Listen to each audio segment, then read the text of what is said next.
सिंदूर के जरिए भारत ने आतंकवाद और पाकिस्तान के पाले हुए आतंकियों से निपटने के लिए 3 सूत्र तय कर दिए हैं। पाकिस्तान की सरहद के पास से पीएम मोदी ने इसका ऐलान कर दिया है। पहला सूत्र है, अगर भारत पर आतंकी हमला हुआ तो करारा जवाब मिलेगा।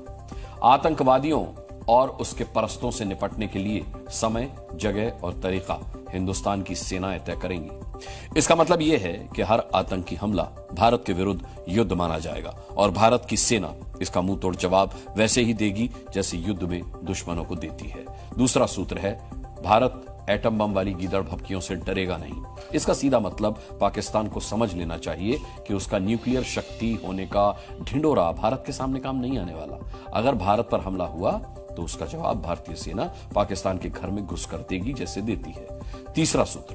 तीसरा सूत्र है, भारत आतंक के आकाओं और आतंक की सरपरस्त सरकार को अलग अलग नहीं देखेगा, बल्कि उन्हें एक ही मानेगा। यानी पाकिस्तान का स्टेट और नॉन स्टेट एक्टर वाला खेल अब नहीं चलेगा।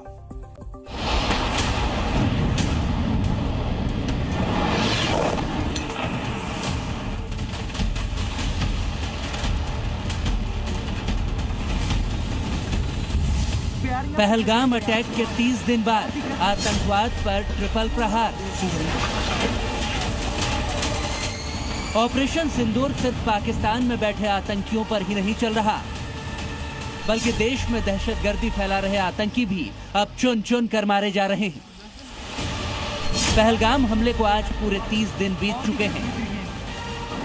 उसके बाद आतंकवाद के खिलाफ 7 बड़े एक्शन हुए हैं, जिसने आतंक की कमर तोड़ने का काम किया है। एक्शन नंबर 1, पाकिस्तानी आतंकियों के 9 अड्डे तबाह। 22 तारीख के हमले के जवाब में हमने 22 मिनट में आतंकियों के 9 सबसे बड़े ठिकाने तबाह कर दिए। भारतीय सेना ने न सिर्फ पाकिस्तान में घुसकर मारा, बल्कि देश के भीतर घुसे आतंकियों की छाती पर भी प्रहार किया है। इसीलिए तो एक्शन नंबर 2 है, घाटी में आतंकियों के ताबड़तोड़ एनकाउंटर।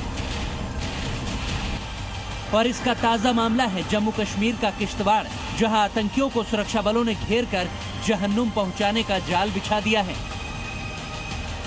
एक बहुत बड़ी मंशा जो इसके पीछे है वो ये है कि जैसे पहले आतंकवाद के ठिकानों को जो पहले ऑपरेशन सिंदूर के तहत निशाना बनाया गया, उनको निस्तनाबूद किया गया। अब जो यहाँ दहशत फैला रहे हैं, जो यहाँ छिपकर यहाँ के माहौल को, पुरअमन माहौल को खराब करने की कोशिश कर रहे हैं, उनको चुन चुन कर ढूंढने की और उनको मारने की कवायद जो है।